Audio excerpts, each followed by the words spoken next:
नमस्कार दोस्तों, एक बार फिर से स्वागत है आप सबका आपके अपने चैनल ज्ञान की बातें में। जैसा कि आप जानते हैं कि हरियाली तीज श्रावण मास की शुक्ल पक्ष की तृतीया तिथि को मनाई जाती है और तृतीया तिथि जब होती है तो उसको ही हरियाली तीज हम लोग बोलते हैं। ठीक है, उसको ही हरियाली तीज मनाई जाती है उसी दिन को।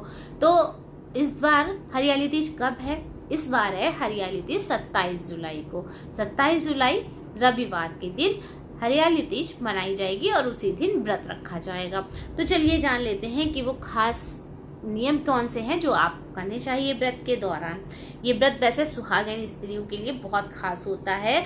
मान्यता है कि हरियाली तीज का व्रत स्त्रियां पति की लंबी आयु के लिए रखती हैं और सुखद वैवाहिक जीवन के लिए भी ये व्रत रखा जाता है। लेकिन कुछ कुंवारी कन्याएं भी होती हैं जो इस व्रत को रखती हैं और उनको रखना भी चाहिए। अच्छे जीवन साथी के लिए ये व्रत जरूर रखना चाहिए कुंवारी कन्याओं को।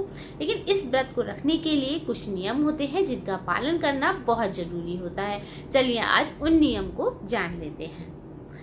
तो पहला जो नियम है व्रत का वो है हरियाली तीज का व्रत निर्जला रखा जाता है। दोस्तों, कुछ लोग होते हैं कि फलाहार करके रखते हैं, कुछ लोग होते हैं कि एक समय भोजन कर लेते हैं या शाम के समय भोजन कर लेते हैं। लेकिन वैसे अगर माना जाए तो ये व्रत निर्जला रखा जाता है। लेकिन हाँ, अगर आपकी सामर्थ्य नहीं है, अगर आप बीमार हैं, आपसे व्रत नहीं रखा जाता है तो आप एक समय भोजन कर सकते हैं। भगवान ये बिल्कुल नहीं कहते हैं कि आप अपनी आत्मा को तोड़कर व्रत रखिए। मन से व्रत रखिए, श्रद्धा से व्रत रखिए। मैं हमेशा बताती हूँ, हर वीडियो में बताती हूँ कि कोई भी पूजा पाठ करिए, श्रद्धा से करिए, भाव से करिए, वो पूजा आपकी जरूर लगेगी। लेकिन अगर आप अपनी आत्मा तोड़ रहे हैं, आप अंदर से आपकी आत्मा आपको कोस रही है, आपको भूख लग रही है, आपको प्यास लग रही है और आप नहीं रह पा रहे हैं, आप बीमार हो जा रहे हैं, तो उससे कोई फायदा नहीं है, उससे कोई भी फायदा नहीं है। वैसे आपको जो सही लगे आपको वही करना चाहिए जो आपके स्वास्थ्य के सामर्थ्य के अनुसार हो। ठीक है, तो आप वैसा ही करिए। लेकिन वैसे अगर आप रह सकते हैं तो आप निर्जला ही व्रत रखिए, क्योंकि ये व्रत निर्जला ही रखा जाता है।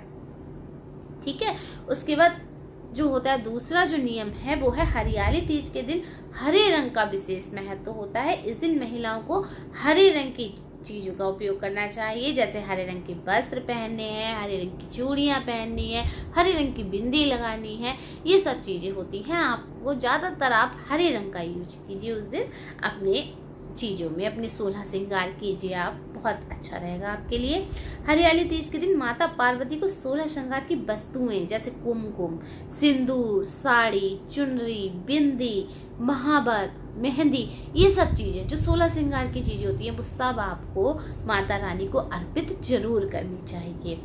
फिर चौथा जो है वो है व्रत के दौरान क्रोध, झूठ और नकारात्मक विचारों से आपको बचना चाहिए। देखिए, ये तो किसी भी व्रत में, अगर कोई भी व्रत आप रख रहे हैं तो इन सब चीजों का आपको त्याग करना चाहिए। झूठ बिल्कुल नहीं बोलना चाहिए, क्रोध बिल्कुल नहीं करना चाहिए, मन को शांत रखना चाहिए। उस दिन बस भगवान का भजन करना चाहिए। तो पांचवा जो नियम है वो है हरियाली तीज पूजा के समय व्रत का पाठ अवश्य सुनना चाहिए। जो व्रत की कथा मैंने आपको लास्ट वीडियो में सुनाई है वो आपको जरूर सुननी चाहिए। मैंने लास्ट वीडियो में दी है व्रत की कथा, हरियाली तीज व्रत की कथा, तो वो आप जरूर सुनिएगा, उसका पाठ जरूर करना चाहिए। छठा जो नियम है वो है व्रत के दौरान भगवान शिव और माता पार्वती का ज्यादा से ज्यादा ध्यान लगाना चाहिए। देखिए, जब हम व्रत रख रहे हैं तो हमें भगवान का ध्यान लगाना चाहिए, ना कि हमें इधर उधर की बातें सुननी चाहिए या बोलनी चाहिए। उस दिन सिर्फ भगवान से अपना दिल लगा लीजिए, भगवान मंदिर में बैठिए, भगवान से बातें कीजिए, भगवान का ध्यान कीजिए, सिर्फ भगवान में रम जाइए उस दिन। फिर देखिए आपके साथ कितना चमत्कार होता है। सातवां जो नियम है वो है व्रत के दौरान दूसरों की निंदा नहीं करनी चाहिए। वही चीज है कि आप जब दूसरों से बात ही नहीं करेंगे ज्यादा व्रत के दौरान तो आप दूसरों की निंदा कहाँ से करेंगे। बस भगवान में विश्वास रखिए, भगवान में ही अपना ध्यान लगाइए। आठवां जो नियम है वो है व्रत के बाद अपनी सामर्थ्य अनुसार आपको दान जरूर करना चाहिए। जी हाँ, दान जो होता है हर व्रत में होता है ये कि अगर आप कोई सा भी व्रत रख रहे हैं तो आपको अपनी सामर्थ्य के अनुसार दान जरूर करना चाहिए।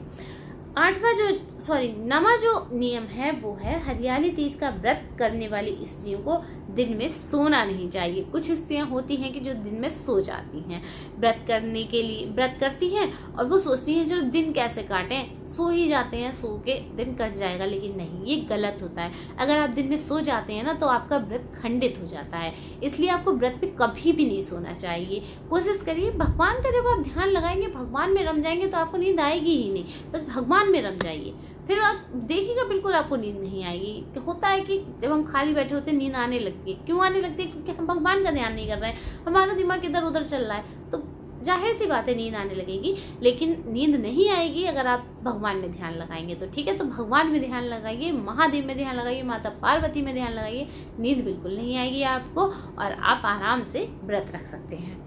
10वां जो नियम है वो है आपको इस दिन काले रंग की चीजों को धारण नहीं करना चाहिए। जी हाँ दोस्तों, काले रंग की चीजें किसी भी व्रत में हमें धारण नहीं करनी चाहिए। ये नियम तो हर व्रत में लागू होता है कि काले रंग के जो वस्त्र होते हैं वो हमें पूजा पाठ में बिल्कुल नहीं पहनने चाहिए, बिल्कुल भी धारण नहीं करने चाहिए।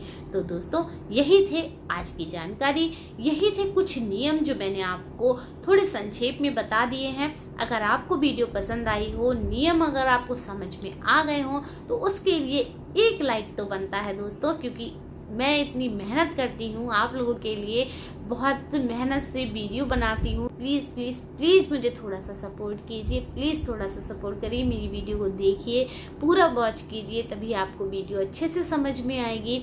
और वीडियो अगर आपको थोड़ी सी भी समझ में आती है तो प्लीज़ मुझे लाइक कीजिए, मेरी वीडियो को शेयर कीजिए ज़्यादा से ज़्यादा लोगों के साथ, जिससे मेरा थोड़ा सा सपोर्ट हो सके। और प्लीज़ कर दीजिए ना। चलिए, मिलते हैं नेक्स्ट वीडियो में कुछ नई जानकारी के साथ। और हाँ, कमेंट बॉक्स में हर हर महादेव लिखना बिल्कुल मत भूलिएगा। जय हर हर महादेव।